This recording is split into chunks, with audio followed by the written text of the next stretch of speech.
All good non-fiction writing shares certain characteristics: consistent economy, upbeat pace and digestible ideas that logically flow. Tech writers have an additional challenge, however, of combining all this with boring technical detail. How to explain the mechanical stuff without being either too dry or too simple? What's the reader's likely level of knowledge? These questions can eat an author up.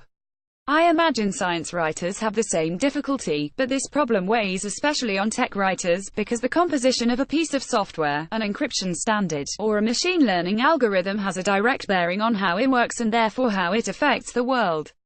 You can't really understand the social or economic impact of Bitcoin, for example, without understanding, to a reasonable degree, how the thing works. It is essential, therefore, that books about technology make sense to the non-specialist without scrimping on detail. If you don't think this is a problem, go now and Google the word blockchain. 2 new books on tech both illustrate, in completely different ways, how to get it right and wrong. James Bridle's New Dark Age argues that we have more facts, data and ideas than ever, and yet seem to understand less and less about the world around us. This is because we have, collectively and mistakenly, bought into the idea that all problems can be solved with more data and more computation. The argument is sound, and it's a tidy theme to tie together an impressively wide range of subjects including climate change, drones, surveillance, pharmacology and conspiracy theories. There are plenty of moments of powerful insight and useful provocation throughout.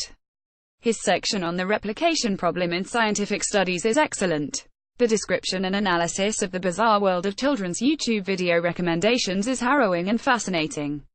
Unfortunately, the writing style overall is unnecessarily complicated and convoluted. Here's an example: to deal with a network is to deal with a Borsian infinite library and all the contradictions contained within it, a library that will not converge and continually refuses to cohere. The reference to Borsian infinite library is too obscure, the quasi-alliteration is too pretty. It all sounds good, but I still don't know what it actually means. Too often the writing descends on a good idea like a dense fog. This is ironic because Bridle's central argument, with which I agree wholeheartedly, is that technology has become too opaque and complex, which prevents most people from understanding it, and new ways of describing technology are necessary.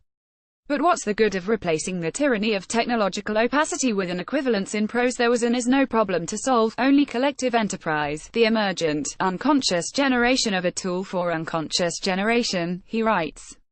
I've read this over several times, to no avail. Jaron Lanier's 10 arguments for deleting your social media accounts right now is, by contrast, incredibly accessible. The conversational tone makes for light reading, yet it's also a hard-hitting and well-constructed polemic. Both Lanier and Bridle want us to reject a world that's stratified or fitted into neat boxes.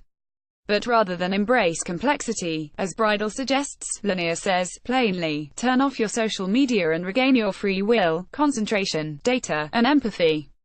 It's occasionally derivative, but given it's derivative of his own work, Lanier was a Silicon Valley critic before it was cool. It's easy to forgive.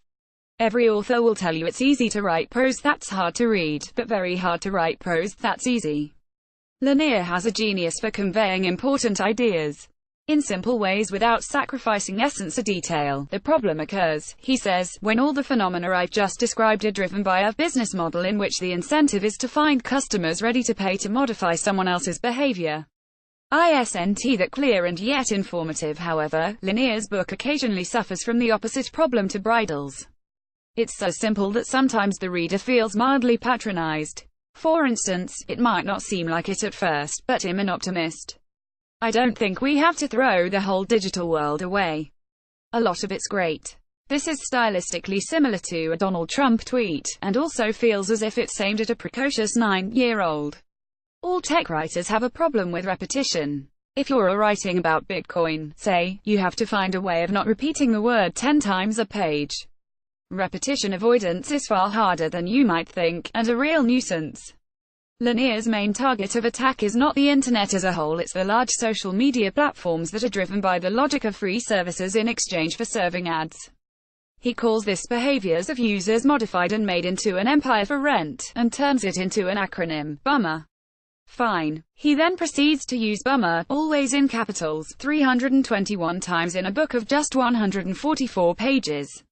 I get YHES trying it, but it results in the following sentences. They were forced to become bummer in order to not be annihilated by bummer. And your identity is packified by bummer. And the most dangerous thing about bummer is the widespread illusion that bummer is the only possibility. No reader should be subjected to this. It's stressing you out already. In addition to being plain ugly on the page, which is a consideration, the reader gets worn out and ground down by the impulse to pause at each bummer, and is thus unable to process the idea. We all need to understand better the role technology is playing in our lives, and the tech writer's job should be to help us do that. Both books are valuable contributions and I recommend you read them both. But they would have been even better without bummers and similes and foggy philosophy. Tech writing should, like the subject it seeks to describe, always make sense to the people on the receiving end.